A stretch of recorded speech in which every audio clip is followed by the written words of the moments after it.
We're going to remember this because the government has decided to give itself 100% of the power without listening to criticism, without respecting democracy. That's dangerous. That's serious. And the worst, Mr. Speaker, is that the Conservatives have supported the government in this. That's the worst in all of this. But even worse than that, Mr. Speaker, is that all the amendments that were moved in committee, the Liberals, there's not a single one who voted in favor of any of them. Not one. They didn't want to hear anything. They'd already decided on everything. They were masters. And, okay, we need to interrupt the honourable member for statements by members. First, the member for Don Valley North. Thank you, Mr. Speaker. As they say, the best time to plant a tree was yesterday. And last week, I had the pleasure of attending the annual tree giveaway held by the Bayview Village Association. Each year, the BVAA offers residents trees and shrubs that are native to Toronto and suited for our urban environment, and they hold a workshop on how to properly plant them. I advise the House of this great community effort because trees reduce flooding and erosion, provide shade, and decrease heating and cooling costs, and clean the air. I want to take this occasion to thank the Bayview Village Association, acknowledge the natural care and strong community spirits that exist in the BVA. I commend the team of volunteers involved for helping us breathe a little easier. As you see, Mr. Speaker, in my writing, it's not just trees that are growing, it's the community spirit. Thank you. The member for Brandon Souris. Speaker, I rise today to pay tribute to two exceptional constituents of Brandon Souris. Last Saturday, Souris residents Murray Zook and the late Bill Kirkup were inducted as honorary life members into the Manitoba Baseball Hall of Fame. Murray Zook helped found the Hall of Fame and Museum, serving as a director since its inception in 1997 with a significant career as a baseball scout and organizer in Manitoba, all while maintaining a remarkable career as principal of Souris School. The late Bill Kirkup was a builder and loved the game of baseball. He committed countless hours to promote teams and various leagues throughout Manitoba and Western Canada, in addition to supporting countless other initiatives and causes in our community. If there was a project to get done in Souris, it was very likely that Bill Kirkup was involved. To Murray, his wife Donnie, and the Zook family, and to Bill's wife Sheila and the Kirkup family, thank you both for a lifetime of service to the great game of baseball, to our hometown of Souris, and to Manitoba. We are certainly better off because of the lives of Murray Zook and the late Bill Kirkup. The member for New Westminster, Burnaby, Maillardville. Mr. Speaker, I rise today to thank the residents of New Westminster, Burnaby, Millardville for placing their trust in me. I ran on a platform prioritizing mental health, and I'm proud to bring that voice into Parliament. New Westminster is known as the Recovery City, and one organization living that vision is Dan's Legacy, a local charity supporting at-risk youth through counseling, housing, food security, and job training. Their new initiative, Dan's Diner, trains youth to run a restaurant while learning essential life skills. While harm reduction saves lives, Dan's Legacy focuses on harm prevention, instigating early. Last year, they helped over 800 youth avoid homelessness and addiction. C'est une modèle inspirant de résilience. It's an inspiring model of resiliency. Takes on the work ahead. I'll continue advocating for community-based mental health care so every young person can thrive. Merci, Monsieur Président. Thank you, Mr. Speaker. Member for Cloverdale, Langley City. How many women have to be beaten half to death before this government stops giving repeat offenders a free pass? Hugh Mason is 34 years old with a violent history that reads like a warning label. Assault, assault with a weapon, uttering threats, resisting arrest, theft, breaching probation. Over and over again. In just 3 years, he's been hauled into court and released 37 times. And now he's on video shoving a woman into the street, brutally kicking and punching her as she crawls away for her life. Unreal. That happened last week just a few kilometers from my home in Langley. I walked those streets. My kids and grandkids walk those streets.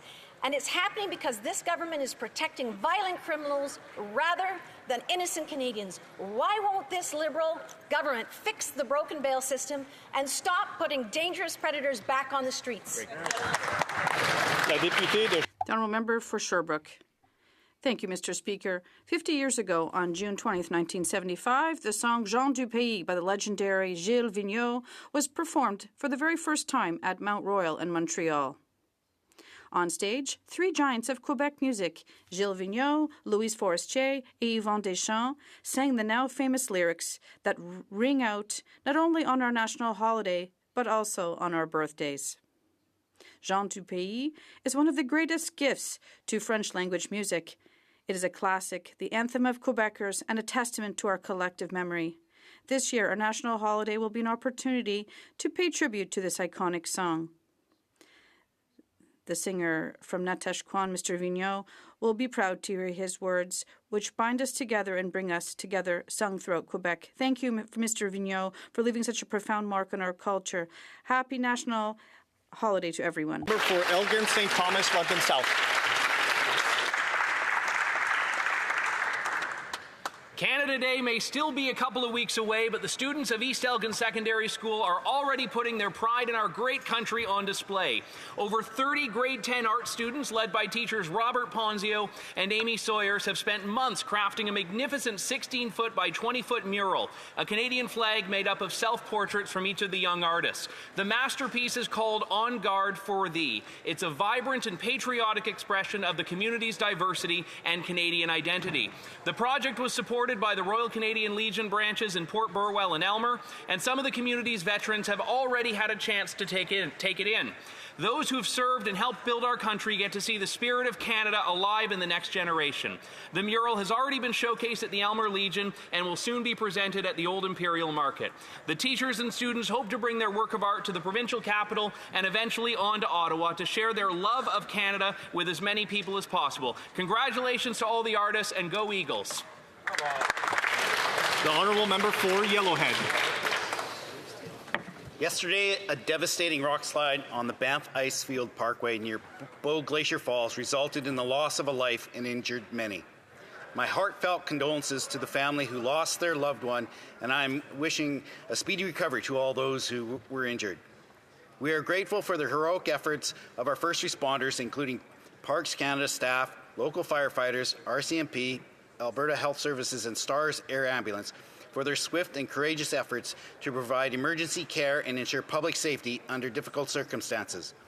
This is a stark reminder of the unpredictable power of nature, even in places we cherish most for their beauty and tranquility. Emergencies like this highlight the need to improve our cellular and communication service in remote areas. For all those planning to visit our beautiful parks this summer, please plan ahead and stay safe. The Deputy. The Honourable Member for Abitibi-Témiscamingue. Miigwech. Tomorrow, on June 21st, we will celebrate National Indigenous Peoples Day. Let us draw inspiration from the summer solstice and celebrate the cultures, language, and contributions of First Nations, Inuit, and Métis people from time immemorial to the present day, and especially tomorrow.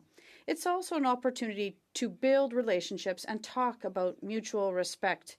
This conversation was sidetracked in Bill C-5, a bill designed to impose energy projects on Indigenous peoples from Ottawa, then inform them of irreversible decisions through bogus consultations. In C-5, the Liberals have replicated the condescending and colonialist relationship that the federal government had with First Nations in the last century. And today we'll find out whether the Bloc's amendment will make it possible to correct the course at the last minute, because we removed the Indian Act from this bill, but C-5 illustrates how important it is for Indigenous peoples and also for all Quebecers and Canadians. The Honourable Member for Ottawa-Vanier. Thank you, Mr. Speaker. As the school year comes to a close, I rise to congratulate the 2025 graduates of Ottawa-Vanier-Gloucester. Graduating is a moment of great pride. These students worked so hard and overcame challenges and showed resilience. Today, you're celebrating much more than a diploma. You're celebrating your hard work, growth, and discoveries that have brought you here, and it's just a beginning of a new chapter. Whether you're entering the workforce, continuing your education, or exploring new horizons, know that the future holds great things for you. Allow me also to mention with great pride that my daughter is also among this year's graduates at Samuel Jeunesse School. Congratulations, Isabel, and congratulations to all of you, to all the families, teachers, and support staff who have supported you, and to the graduates, your journey is just beginning. Congratulations to the class of 2025. Langford. Mr. Speaker, last week, BC Ferries announced that they will purchase 4 new full-sized ferries from a Chinese Communist Party state-owned shipyard rather than a Canadian shipyard. Indeed, our shipyards cannot compete with China's cheap labor, lower safety standards, and poor environmental regulations. Canadian union workers, industries, and shipyards all feel betrayed. The Minister of Transport stated that this is not a federal issue, despite the Liberals subsidizing BC ferries to the tune of $36 million a year. The fact remains that hundreds of millions of dollars will be sent to a Chinese state-controlled shipyard supporting their economy and their workers. Earlier this week, the Minister of Transport stated that she shared her concerns and sent a letter to BC. Will the Minister of Transport please share specifically who she sent the letter to in BC? Will she make the letter public for all to see? And will the Minister of Transport withhold the $36 million subsidies unless BC government puts Canada first and invests in Canadian shipyards? Thank you. The Honourable Member for Whitby. Mr. Speaker, I rise today with a heavy heart to honour the life of former Whitby Mayor Des Newman, who passed away last week. On behalf of the people of Whitby, I want to pay tribute to a man whose love for his community was evident in everything that he did. Des was a builder, not just of roads and rec centres, but of relationships, of trust, and of community spirit. He helped bring people together, helped bring the town and the township of Whitby together, laid the foundation for the region of Durham, and was instrumental in creating places that we treasure today. Iroquois Park Sports Centre, Lakeridge Health Whitby, and the Station Gallery, to name just a few. But what I remember most is his warmth. When I was first elected, Des welcomed me like an old friend, generous with his stories, wise in his counsel, and always encouraging. To his family and loved ones across Whitby and Durham region, thank you for sharing him with us. Rest in peace, Des, my friend. The member for Kapuskasing-Timmins. Mr. Speaker, home building must nearly double over the next decade to restore affordability. Up to 4.8 million new homes are needed to close the supply gap that has led to higher home prices. Now that is 480,000 new housing units a year to close the supply gap. The Liberals' own housing agency says Canada needs to double construction to restore affordability. Housing starts continue to drop. Guelph down 78%, London 72%, Toronto 58%, Hamilton 50%. These are alarming numbers, even after these 5 communities have received $774 million from the Housing Accelerator Fund. Where is the accountability? The Honourable Member for Rivière-des-Marais. Thank you, Mr. Speaker. I would like to invite people who are listening to us and all of you colleagues to come to my very beautiful riding this summer. Next week, we'll be celebrating Quebec's national holiday in the city of Saint-Eustache and also Bois-Guérin. We will have many concerts, and on July 1st, we'll be celebrating in Two Mountains our national holiday. Well, there'll be other activities as well with families and concerts. This summer, you can also have fun on our river at the park of the Rivière-des-Marais. You can rent canoes and kayaks, paddleboards, and go visit several islands, have a picnic, and visit all the 4 cities in my riding. So you're all welcome. I wish you all a good summer. Please rest up, enjoy the sun, and come back here in great shape in September. Have a lovely summer. The member for Central Newfoundland. This Prime Minister's 4 weeks in Parliament were filled with broken Liberal promises. Broken promise on spending, broken promise on tax cut, broken promise on consultants, broken promise on defence, broken promise on elbows up with the U.S. Mr. Speaker, Canada's fiscal watchdog confirms a massive broken Liberal promise, their so-called tax cut. The Parliamentary Budget Officer reports that the average Canadian will save just $90 this year, less than $7.50 a month, Mr. Speaker. That's barely enough to buy a cup of coffee. Low-income seniors will see even less, only $50 a year, under $5 a month. That's not relief, that's an insult. It's one thing for Liberals to promise relief, but another to deliver pennies while families struggle. Canadians are concerned, and rightly so. They deserve a government that keeps their word and respects their wallet. Conservatives will deliver real tax relief for everyone for good. The honourable member for Trois-Rivières. Mr. Speaker, it's with immense pride that Trois-Rivières will host the finals of the 59th Quebec Games this summer, from July 25th to August 2nd. It will bring together more than 3,500 young athletes aged 12 to 17 from 19 regions across Quebec. This exceptional event, featuring 18 sports, celebrates not only athletic excellence but also the passion and commitment of our volunteers and the entire community.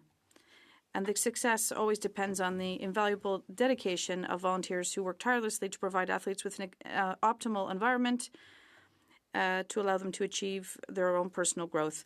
I therefore invite you to come to Trois-Rivières to cheer on these talented young people, share their energy, and make this week an unforgettable memory for our community. Thank you. Questions and comments? Questions et commentaires. The honourable member for Calgary Heritage. The Prime Minister's 4 weeks in Parliament were filled with broken Liberal promises. Broken promises on spending, broken promises on the tax cut, broken promises on defense, broken promises on elbows up with the United States. The Prime Minister promised $800 in savings, a savings bonanza. Instead, the average Canadian only gets $90 this year. So did the Prime Minister mislead Canadians during the election? Is he misleading them now, or both?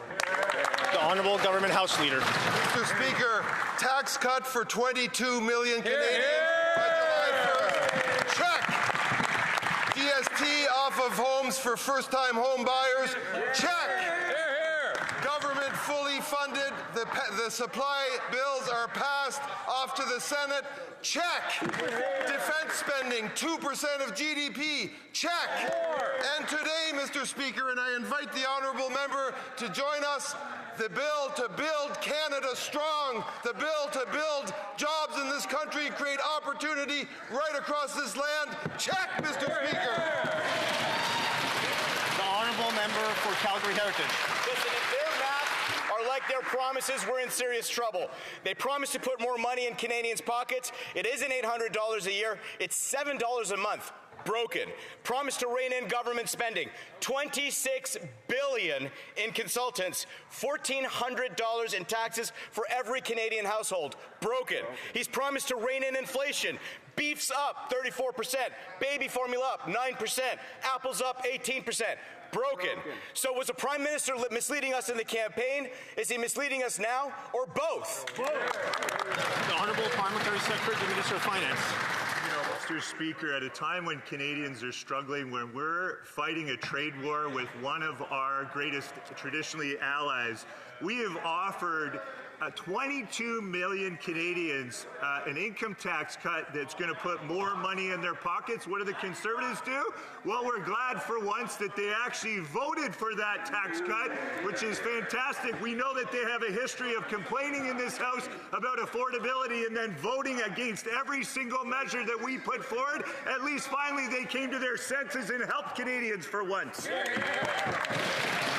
Honourable Member for Cloverdale, Langley City. It's been over 100 days, and this Prime Minister still hasn't set up an ethics screen to deal with his business interests. Just imagine a local school board trustee voting for a multi-million-dollar contract going to his business partner to build a school without telling anyone he's going to profit from it. Canadians would be outraged, and they should be. When will this Prime Minister show some basic ethics and stop treating public office like a private opportunity? The Honourable Government House Leader.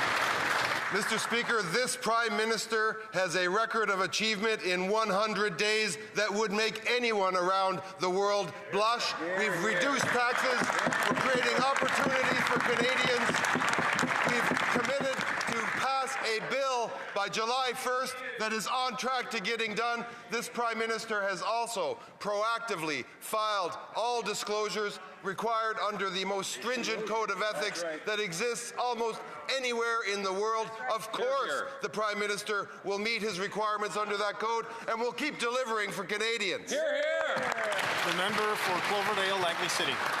This Prime Minister just voted to ban gas-powered vehicles, adding up to $20,000 to the cost of a new car. Families are already drowning in bills, and now he's making it even harder to get to work or drop off the kids.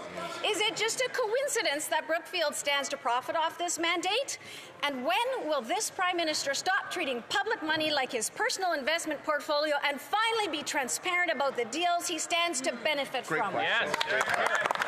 The Parliamentary Secretary to the Minister of the Environment. Mr. Speaker, thank you. It's the first time I rise to answer a question. I thank the honourable member for asking my first question. And I ran because I wanted to fight for jobs in this country, and I wanted to fight to protect the climate in this country for my children and my children's children. That's why we have building an electrical vehicle supply chain that is driving record investment in this economy that's going to protect our workers, not today, not tomorrow, but 7 generations ahead. And I'm thankful I'm on this side, and I look to you to look to the other side to work with us. Le député de Montmorency. The honourable member for Montmorency-Charlevoix. Mr. Speaker, this is the last day in the House before Parliament shuts down for the summer, and the record is terrible. 4 weeks of broken promises by the Liberal government on spending, on tax cuts, on consultants, on national defence, and on our U.S. relations. The PBO says that the tax cuts are not going to be $800, but only $90. Why are the Liberals misleading Canadians? The Minister of Industry. Mr. Speaker, one thing's clear. The government is acting and acting swiftly. In less than 100 days, we've been able to do more than many previous governments. A tax cut for 22 million Canadians, the exemption on the GST for first-time home buyers, and of course, which the opposition, if they support us, a bill that is fundamental to support our workers, support our industries because of the trade war. And I hope that the opposition will be there to support it. The honourable member for Montmorency-Charlevoix. Mr. Speaker, with my little experience in the House, what I do see is that the government likes to play smoke and mirrors. They promised to save $800 for Canadian families, but that was a broken promise because it's up to $800, not $800. It's all a matter of interpretation, apparently. But it would be good to have a budget. Will the Prime Minister finally take his responsibility seriously and table a budget? The Honourable Minister of Industry. Mr. Speaker, one thing is clear. Canadians know that we are there for them during this trade war, for our steel and aluminum workers, for our auto workers, for Canadians all across the country, because we know we have a role to play. And 22 million Canadians will benefit from a tax cut, and we will also be there to see to it that our country is built at a time when it's under attack. The honourable member for Côte-Nord. Mr. Speaker, the CSN adds its voice to the opposition to C5 and the imposition of energy projects on Quebecers. According to the CSN, the use of closure to pass C5, an anti-democratic maneuver supported by the Conservatives, opens the door to irreversible mistakes. Mr. Speaker, I'd like to repeat the question word for word, the question that troubles the CSN. If C5 is so good for workers, why not take the time to study it? The Honourable Government House Leader.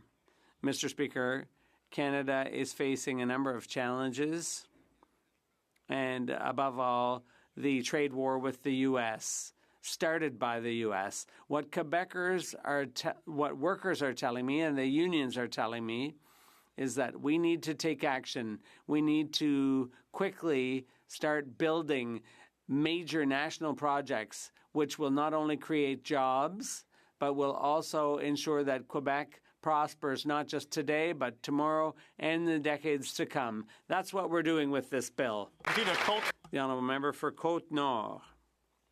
Mr. Speaker, the CSN joins its voice to the AFN. It even joins its voice to that of a few Liberals who no doubt prefer to remain silent.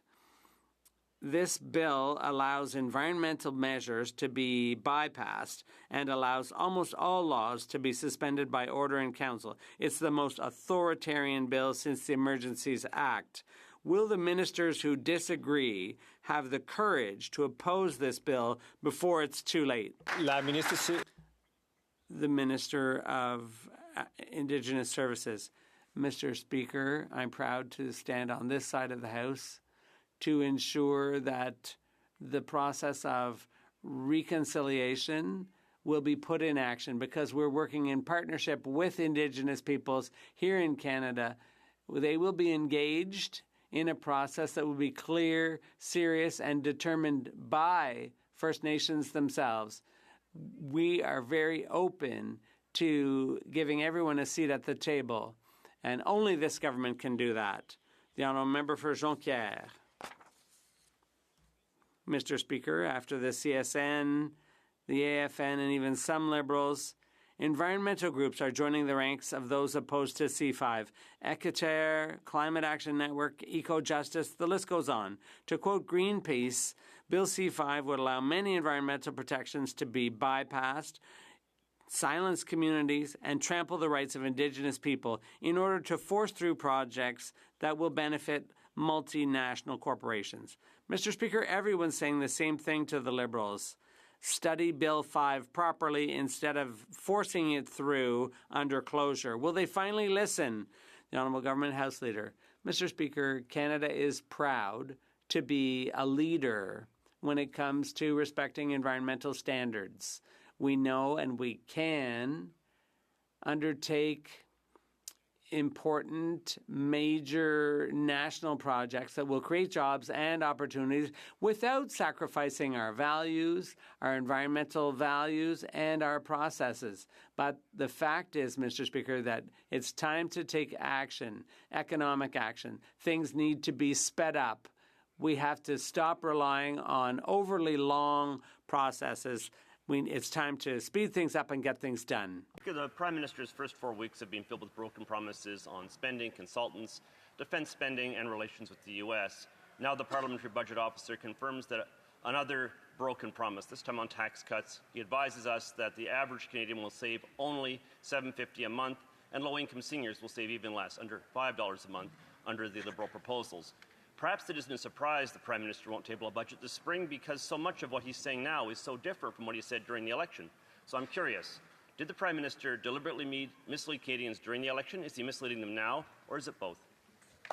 The Honourable Parliamentary Secretary to the Minister of Finance. Mr. Speaker, our government received a strong mandate from the Canadian people to build Canada strong. What have we done in just 4 weeks? We've cut taxes for 22 million Canadians. We've helped secure our borders.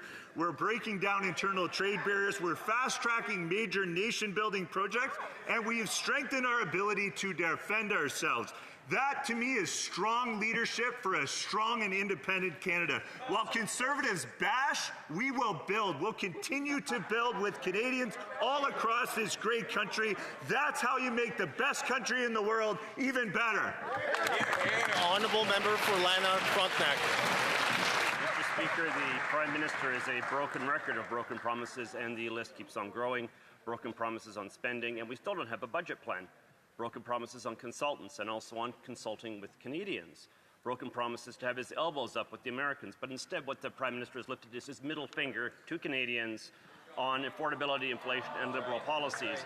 Canadians need real change from the Prime Minister, not pocket change in tax cuts, not broken promises, not false hopes. Will the Prime Minister table a real budget plan this spring, or will he not? Full Government House.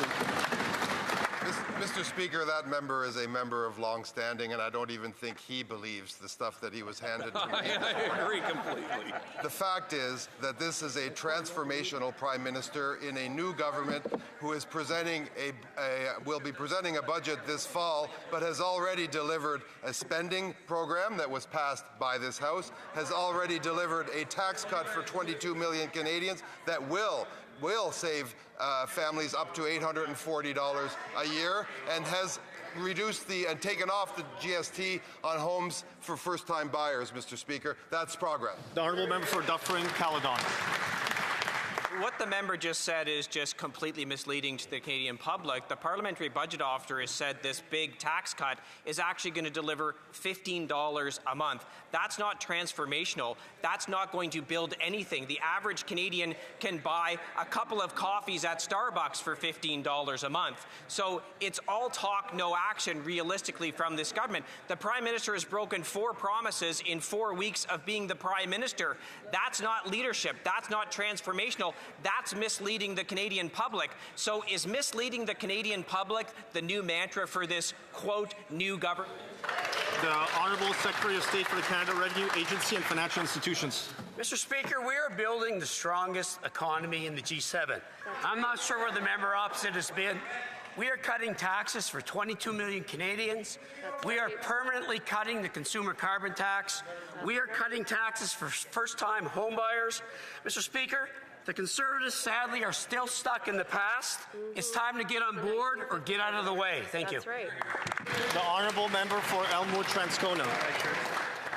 Mr. Speaker, the Prime Minister's first 4 weeks in Parliament were filled with broken promises, broken promise on spending, broken promise on tax cut, broken promise on consultants, broken promise on defence, broken promise on elbows up with the U.S. The Parliamentary Budget Officer found the Liberals' tax cut will only save Canadians $90 this year and $190 next year. That is $15 per month, or about 4 cans of tuna. Did the Prime Minister mislead Canadians during this election? Is he misleading them now, or both? The Honourable Parliamentary Secretary. Mr. Speaker, last week the Prime Minister announced a $9.3 billion investment in Canada's defence, which means we will achieve NATO's 2% target this fiscal year.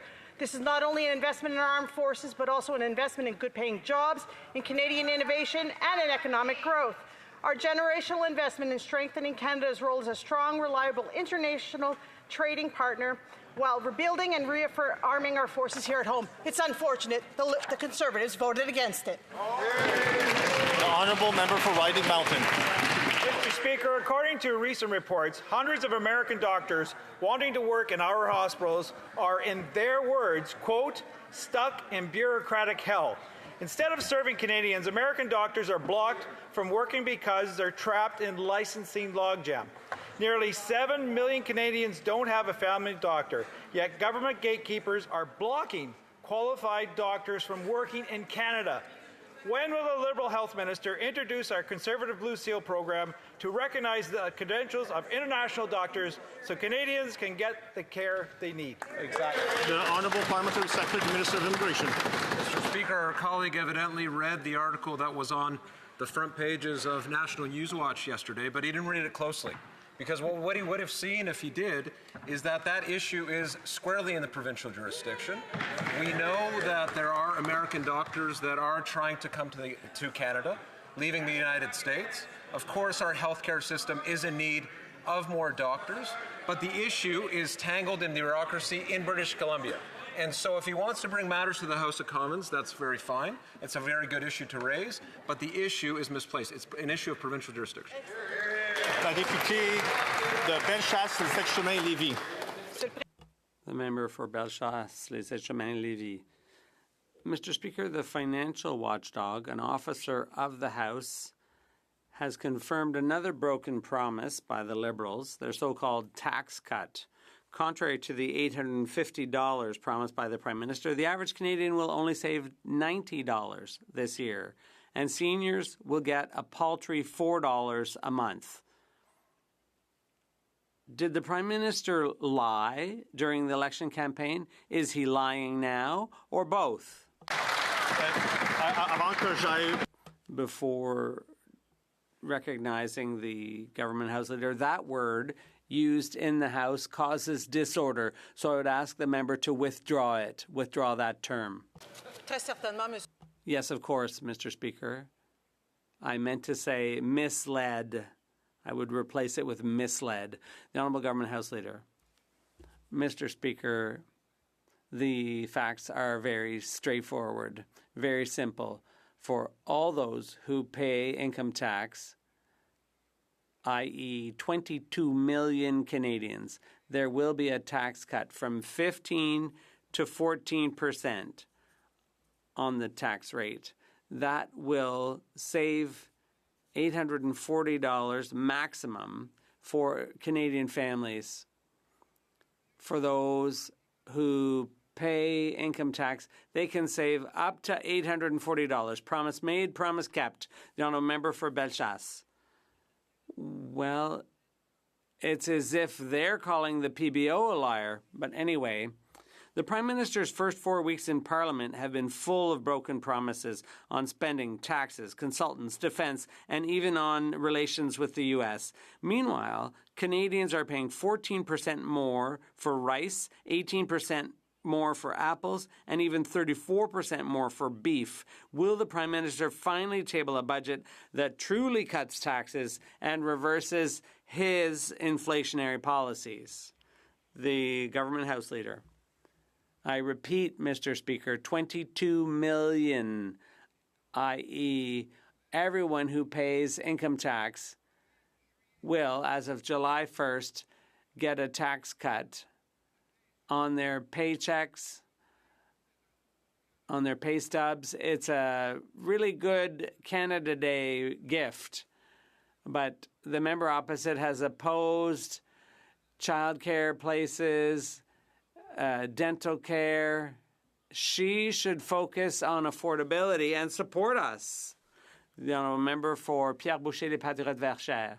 Mr. Speaker, C5 perfectly sums up the approach of the new Liberal Prime Minister. He wants to force pipelines on Quebec. He wants to do this by order in council without going through Parliament. And he wants to be able to bypass almost all laws, also by order in council, in order to help developers. And he's going to do this all through closure, without debate or witnesses, with the support of the Conservatives, while the 44 Quebec Liberals burrow into the woodwork.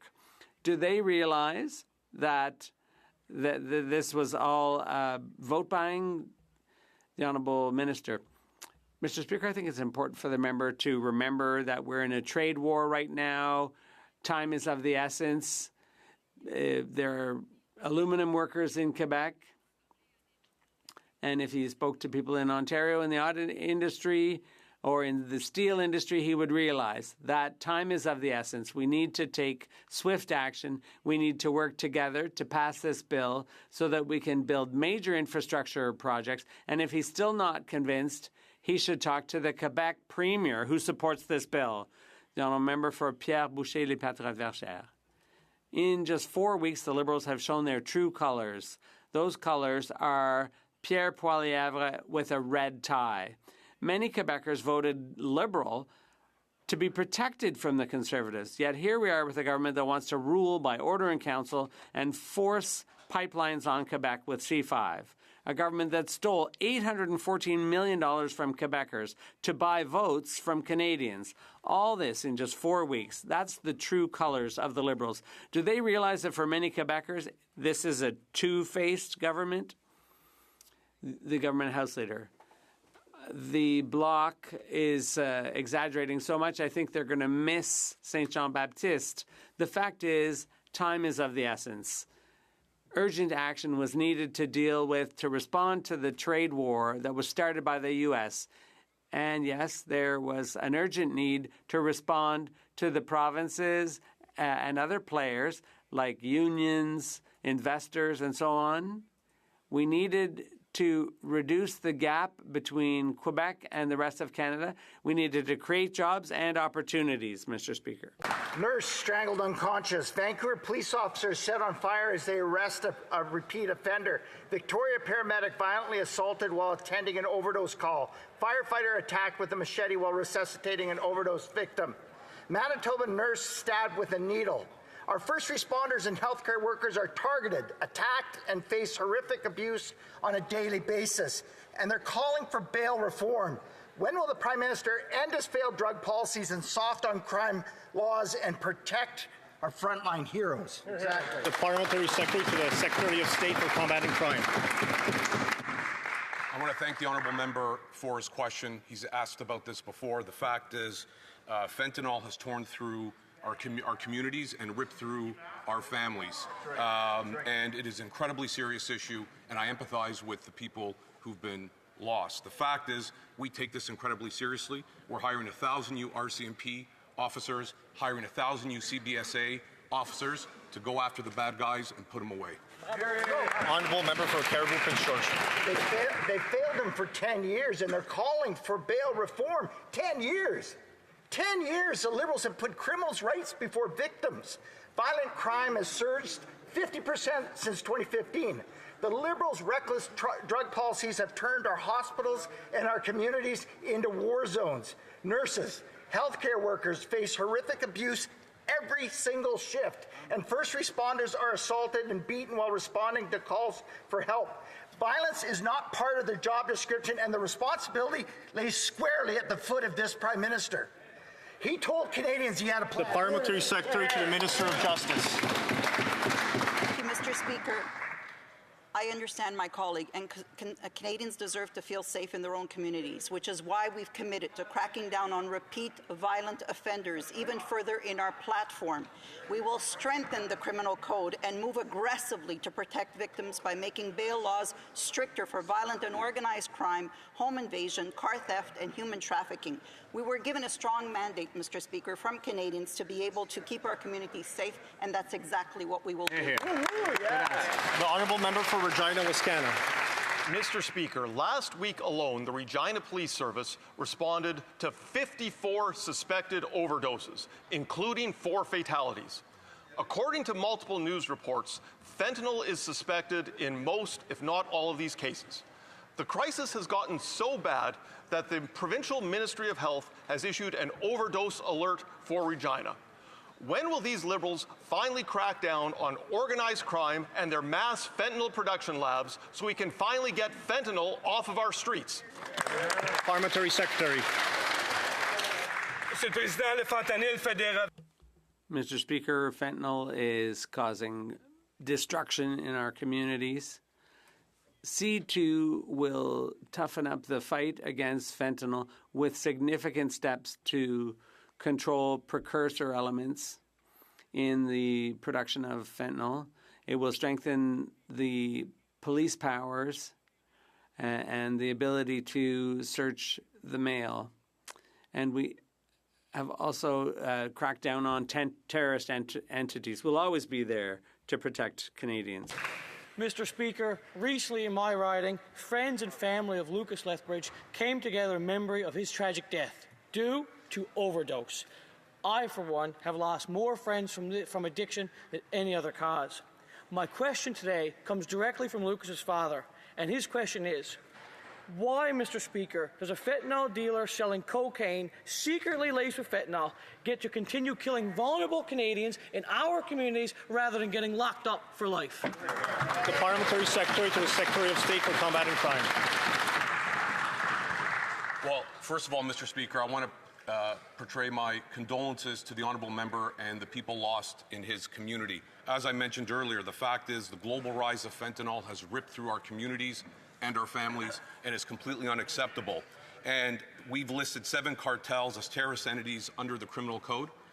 To combat that, we are hiring 1,000 new RCMP officers, 1,000 new CBSA officers to go after the bad guys and put them away. The member for Cullerton, Malhat, Langford. Mr. Speaker, yesterday the Attorney General stated the Liberals will bring forward multiple changes to their catch and release laws in the fall, effectively admitting C-75 is a failure. Yet the same day, the Secretary of State for Combating Crime blamed the provinces for releasing violent repeat offenders. 2 years ago, my own daughter watched as her boyfriend Johnny was murdered in Victoria, stabbed to death by a violent repeat offender who was out on bail for attempted murder not 3 weeks earlier. When will the Liberals protect Canadians like Johnny, actually take action, and cancel failed Bill C-75? Thank you. Honourable Parliamentary Secretary to the Minister of Justice. Mr. Speaker, I feel for the members opposite situation. There are mandatory minimums when it comes to certain offences committed with firearms relating to some of the crimes. There are maximum amounts of sentences for repeated offenders of 7 years. Mr. Speaker, we take these issues very seriously, and we will be working towards reforms in the coming months. Thank you. The Honourable Member for Spadina, Harbourfront.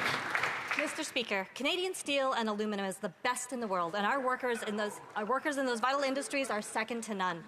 We know, however, that these vital sectors are facing very serious threats as a result of unjustified and illegal American tariffs. Can the Parliamentary Secretary to the Minister of Finance and National Revenue update this House on how the government is supporting our world-class steel and aluminum producers during these turbulent times? Well, Parliamentary Secretary to Minister of Finance.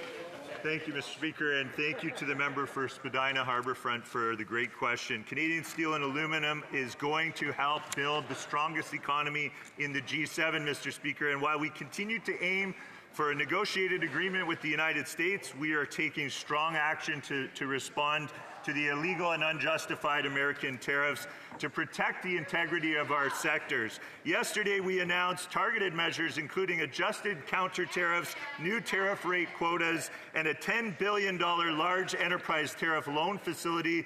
These measures will help our steel and aluminum. Honourable member for Parry Sound, Muskoka. This Liberal government's own housing agency has given up on the concept of housing affordability. They reported that Canada needs to build 480,000 homes a year to restore affordability, something the TD Bank says is impossible. Earlier this week, the latest housing minister boasted that he was on pace for 280,000 starts this year, and he plans for 500,000 a year. In the GTA and the Lower Mainland, the bulk of our housing market, starts have gone off a cliff. So the question is simple. If we are to take the minister at his word, where are the other 200,000 units coming from? The Honourable Parliamentary Secretary to the Minister of Housing and Infrastructure. Thank you, Mr. Speaker. Listen, unlike everything that we're hearing from the other side of the House, we are working very hard. There is an action plan for affordability, which is at the heart of Build Canada Homes. We're going to build more social housing to support low and middle income families. We have the most ambitious plan in decades. We've committed to build twice as much housing, and we will do that with Canadian innovation, with Canadian labour, with Canadian materials. That is how we are building the Canada of tomorrow, Mr. Speaker. Honourable member for Parry Sound, Muskoka.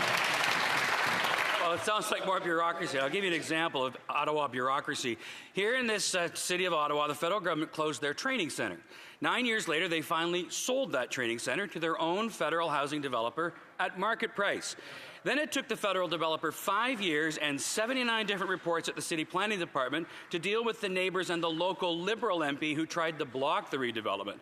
Construction finally started, so 16 years for the federal government to turn their land, using their developer, into 1,100 desperately needed homes. Why does this government think that more bureaucracy is the solution? The Honourable Parliamentary Secretary to the Minister of Government Transformation.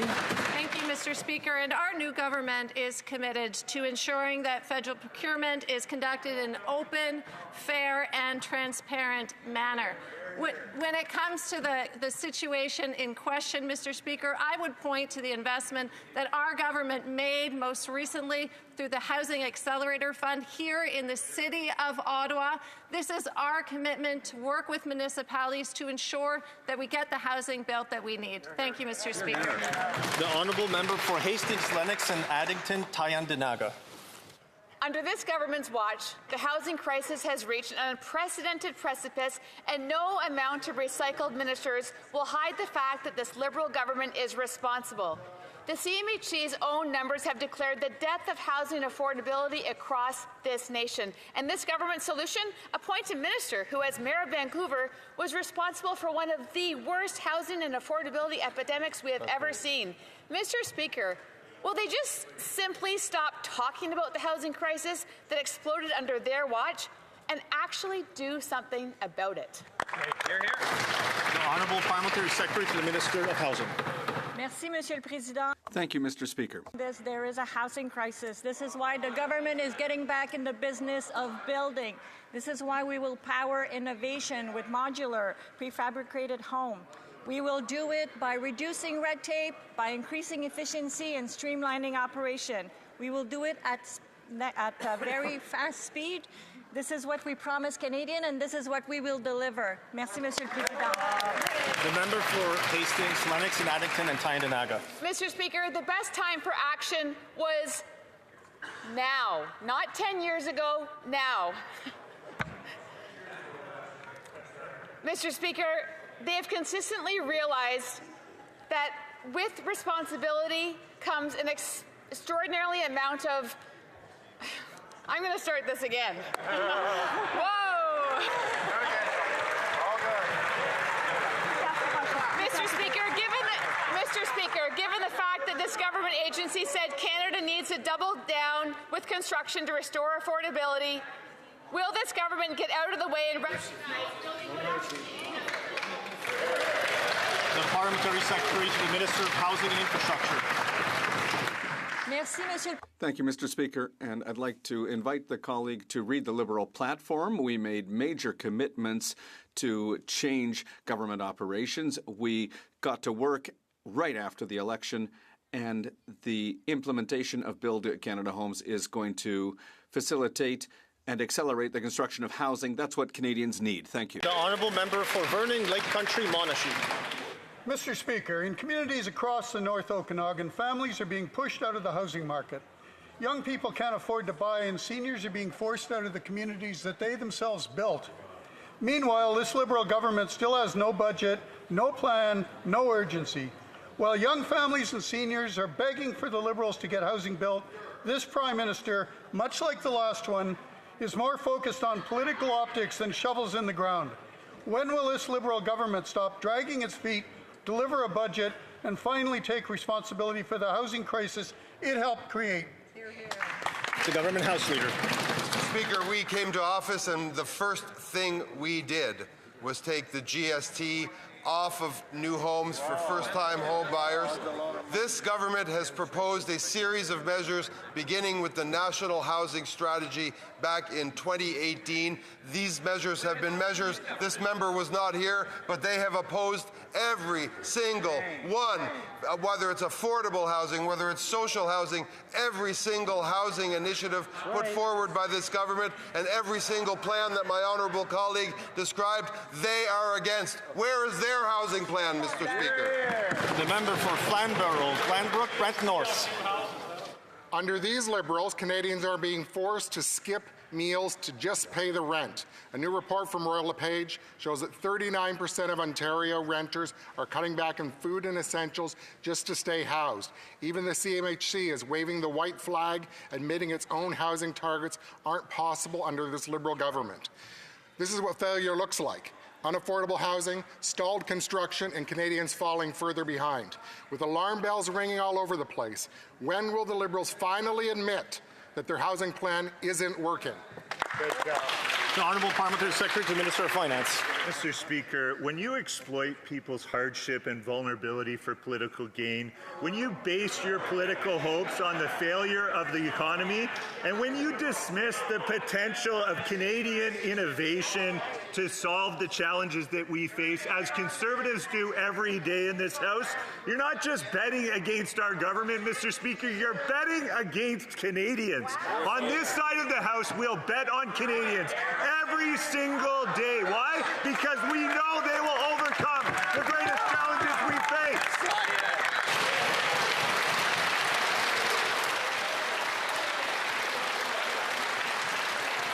Member for Yellowhead.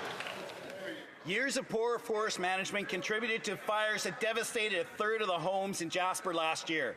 Parks Canada red tape, controlled by this Liberal government, is delaying construction of new homes. Their process has just exacerbated the housing crisis in the region. Despite the Liberal government allocating $160 million, their solution seems to be treating Jasperites like inmates and house them in ATCO trailers like a remote work camp. Is this Liberal solution to housing shortages to put people in sea camps for storage? There you go. The Government House Leader. Mr. Speaker, they're now really reaching. They are accusing the government of not living up to its responsibilities for conservation or responsibilities to national parks in this country. This government has prided itself as coming to the aid of communities, whether it be at housing assistance and any other kind of assistance. We've had a devastating wildfire season, provoked in no small part due to the climate change that we're experiencing, Mr. Speaker. This government will continue to respond to Canadians' needs for housing and for good management. The Deputy. The Honourable Member for Beauce. Mr. Speaker, it's now been documented by Radio-Canada. In Chaudière-Appalaches, the price of homes has exploded by 46% since 2021. 46%. That's a huge increase since 2021, Mr. Speaker. It doesn't make any sense. I asked a question to the Minister of Housing about the most important program for homes in his department. He wasn't able to answer it, and he didn't even know what the program was. That's really concerning. Mr. Speaker, I'm new here, but I'd like to know, does the Minister of Housing actually take care of housing? Secrétaire parlementaire du ministre du Logement. The Honourable Parliamentary Secretary to the Minister of Housing. Thank you, Mr. Speaker. As my colleague mentioned earlier, we have a national strategy for housing. We are going to double the construction of new homes. And to my colleague, we have an agreement, a historic agreement with Quebec on the Housing Accelerator Fund. We've put $900 million into that. Quebec has done the same. There are homes that are being built. There are real people living in those new homes right now. So we are acting. We've already started acting. We will continue to do that. As I said, innovation, Canadian lumber, and Canadian workers. We have a plan, Mr. Speaker. The Honourable Member for Beauce. Mr. Speaker, once again, empty words, Mr. Speaker. I've been here for 4 weeks, and people have elected us to ask questions, Liberals, to hold them to account for the people of Beauce. They're not answering our questions. They're laughing in our faces. That's a lack of respect. We're trying to be polite. We're trying to be respectful, but they still answer us with the same empty words, Mr. Speaker. It's disappointing. The price of homes continues to go up. The Minister of Housing is supposed to be building more homes. It's easy, Mr. Speaker. Is the Minister of Housing able to do his job, yes or no? The Honourable Minister of Industry.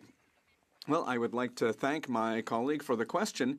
His questions are pertinent, and our goal is to work with him through, among other things, Build Canada Homes, so that we can help companies in Beauce that are building prefabricated homes and that can help meet the minister's goal and the government's goal for housing.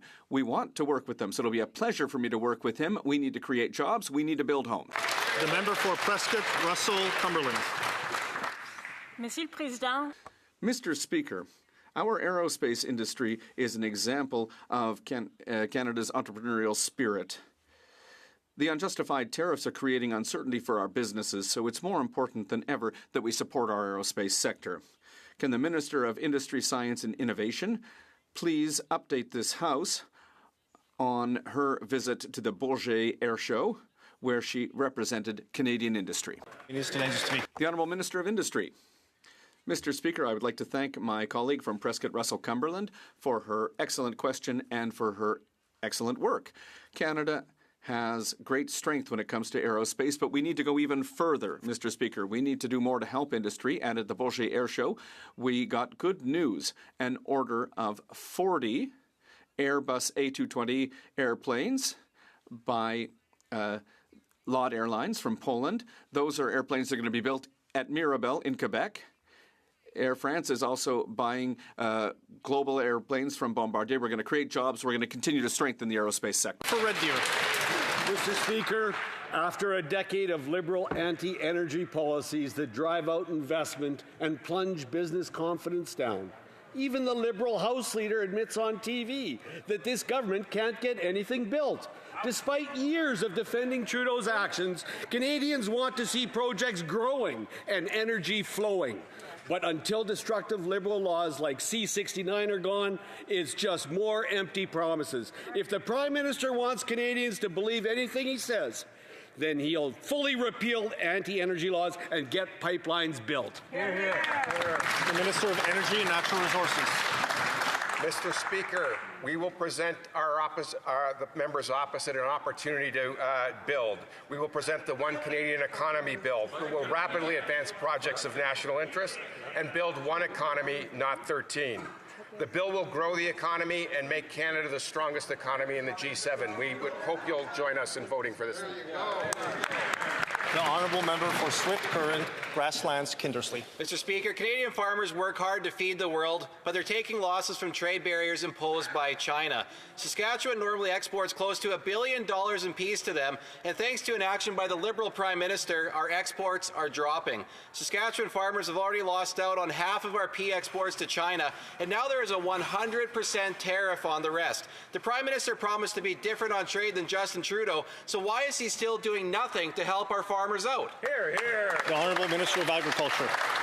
Thank you, Mr. Speaker. Mr. Speaker, we have an immense responsibility to address these challenges. We're in a triangulation trade war with two other countries, Mr. Speaker. We're doing everything possible to keep the lines of communication open, and we'll continue to do that.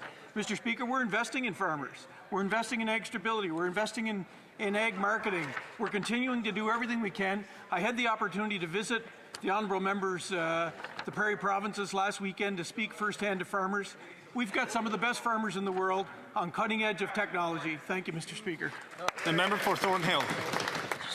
The Iranian regime is collapsing and its thugs are already eyeing Canada. After 10 years of weak Liberal national security laws, this country has become a safe haven for IRGC terrorists. Hundreds live here, they operate here, they fundraise here, they intimidate Canadians here, and they do it all without consequence. I'll ask the Minister, how many more terrorists have to come to Canada before they put into law the foreign agents, or before they introduce the foreign registry they put into law last year? How many? Honourable Parliamentary Secretary to the Secretary of State for Comment on Crime. Thank you, Mr. Speaker. The Iranian Revolutionary Guard is a designated terrorist organization. If there are people here who are connected to that terrorist regime, they are here illegally, which means we're going to find them, we're going to arrest them, and we're going to deport them. The honourable member for Pierrefonds-Dollard. Mr. Speaker, tomorrow is National Indigenous Peoples Day. Every June 21st, Canadians take the time to reflect on our past. We also celebrate the significant contributions of the First Nations, Inuit, and Métis people from coast to coast to coast. After generations of pain and suffering, our country has chosen to deliberately walk on the path of reconciliation. We also must do this together. Can the Indigenous Services Minister reflect on the importance of National Indigenous Peoples Day here in Canada and across Turtle Island? The Honourable Minister of Indigenous Services. Mr. Speaker, I'd like to thank the member from Pierrefonds-Dollard for this important question. National Indigenous Day is a time for us to celebrate First Nations people, Métis, Inuit, Indigenous communities with each their own culture, identity, and languages. In addition, Mr. Speaker, I am honored to be the first Indigenous minister leading Indigenous services to serve Indigenous people in this community from somebody who understands their reality and can speak with them directly one-on-one with respect to their culture and identity. Thank you, Mr. Speaker. The Honourable Member for Kitchener South Hespeler. Thank you, Mr. Speaker. An alarming report in the Canadian Medical Association Journal shows that 1 in 3 Canadian children will be overweight or obese on their 18th birthday. This is not a cosmetic concern. Those children who are obese on their 18th birthday are tragically 3 times less likely to live to see their 30th. Obviously, no child chooses to have this disease. Every case is a social and environmental failure. So I ask the Liberal government, do they have any plan at all to remediate these policy failures for our children in this Parliament? The Honourable Parliamentary Secretary. Mr. Speaker, I thank the member opposite. We both sit on the Health Committee, so I look forward to work with him on this very important issue. Mr. Speaker, the health and safety in Canadians is our top priority for this new government, and we will put in every measure possible. We will work with provinces and territories to make sure we have the support for children with diabetes, and I look forward to working with the member opposite on this very important issue. The Honourable Member for Vancouver Kingsway. We Democrats want to build our economy and create family-sustaining jobs, but it must be done right. Today, the Liberals and Conservatives are ramming Bill C-5 through Parliament with shockingly little debate or public input. This bill creates Henry VIII powers, letting the Prime Minister override laws by decree. It guts environmental protections, undermines workers, and threatens Indigenous rights. This bill will end up in court. Why is this government violating democratic values and risking critical economic projects by tactics from Donald Trump's playbook? Bravo. The Honourable Government House Leader. Mr. Speaker, there is lots of support in this country for this brilliant piece of legislation that will create one economy, not 13, will move us towards creating great national projects that will create jobs. And I would invite the leader, I know he will stand with me and with the men and women in Canada's labour movement who have stood up day after day after day after day to support this legislation, to say this will create jobs, this will create opportunity for the skilled trades, this will create a future for me and my children. Will he stand with those unions? Will he stand for Canada? The Honourable Member for Rosemont-la-Petite-Patrie. Mr. Speaker, today is World Refugee Day, and it's the trist reality for 43 million people around the world. And yet, the Liberal government is doing the opposite of what should be done by making our by putting the military at our borders like Trump is doing instead of showing solidarity with refugees.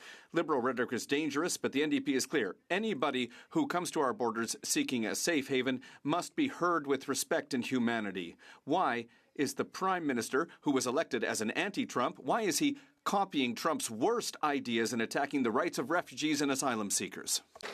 The Honourable Parliamentary Secretary. Mr. Speaker, our Safe Borders Act will fight against organized crime, but at the same time, it offers important guarantees. Guarantees which will work well to ensure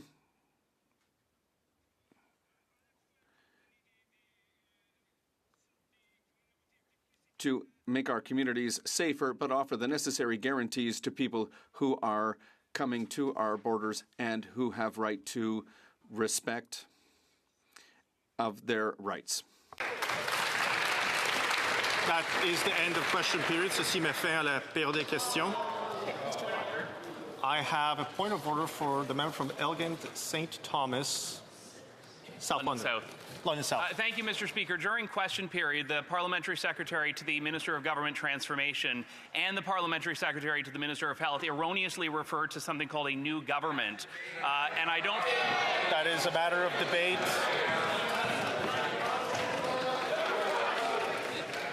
Affaires courantes, dépôt de documents. Routine proceedings, tabling of documents. The Honourable Minister of Energy and Natural Resources, Mr. Hodgson. Pursuant to Standing Order 32-2 and consistent with the policy on the tabling of treaties in Parliament, I have the honour to table in both official languages the treaty entitled Framework Agreement for International Collaboration on Research and Development of Generation 4 Nuclear Energy Systems, done at Paris on January 29, 2025. The Parliamentary Secretary to the Minister of Finance and National Revenue.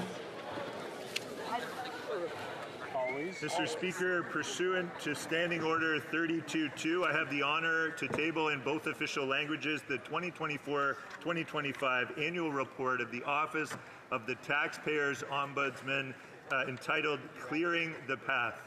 Thank you.